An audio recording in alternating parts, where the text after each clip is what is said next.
यामध्ये आपण योग्य शब्दांचा वापर करून वाक्य पूर्ण कसं करायचं ही माहिती पाहणार आहोत. या घटकावर आपल्याला काही प्रश्न परीक्षेमध्ये विचारले जातात. या घटकामध्ये काय असतंय, रिकामी जागा असलेलं आपल्याला एक वाक्य दिलेलं जातं. या वाक्यामध्ये रिकाम्या जागेसाठी पर्यायातील जे 4 पर्याय आहेत त्यामधील एका पर्यायाची आपल्याला अचूकपणे निवड करावी लागते.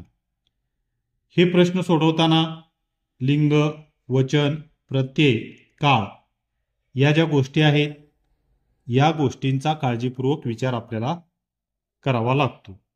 याची उदाहरणं आपण कशा पद्धतीचे शब्द निवडायचे, कसे निवडायचे याची उदाहरणं आपण पाहूया. अशा प्रकारचा प्रश्न आहे. मुलांनी आंबा पाहताच टिंबटिंब तोंडाला पाणी सुटले. पर्याय आहेत त्याच्या, तिच्या, त्यांच्या, त्या. यामध्ये काय करायचं बघा, मुलांनी आंबा पाहताच, मग त्याच्या तोंडाला पाणी सुटले होईल का, किंवा तिच्या तोंडाला पाणी सुटले होईल का, त्यांच्या तोंडाला पाणी सुटले होईल का, त्याला पाणी सुटले होईल का, हे आता आपल्याला ओळखायचंय. तर यामध्ये काय करायचं, आपण मगाशी सांगितल्याप्रमाणे या ठिकाणी मुलांनी आलेलं आहे. या ठिकाणी एखाद्या मुलाचं फक्त नाव असतं किंवा अजयने आंबा पाहताच टिंबटिंब पाणी सुटलं तर त्याचा हा पर्याय आला असता.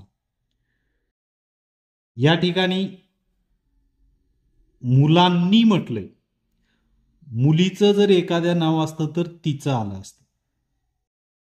त्याला या ठिकाणी येणार नाही.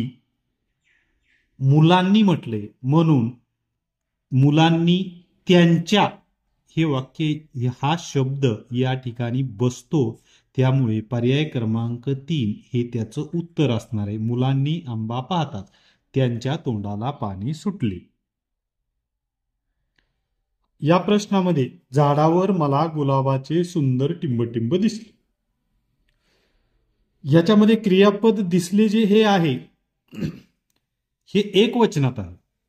त्यामुळे खालचा पर्याय पण एक वचनाचाच काय होईल, येईल. मग या ठिकाणी बघा, आणि या पद्धतीने जर नाही समजलं तर झाडावर मला गुलाबाचे सुंदर, काय असतं गुलाबाचे सुंदर, फूल असतं. काय असतं, फूल.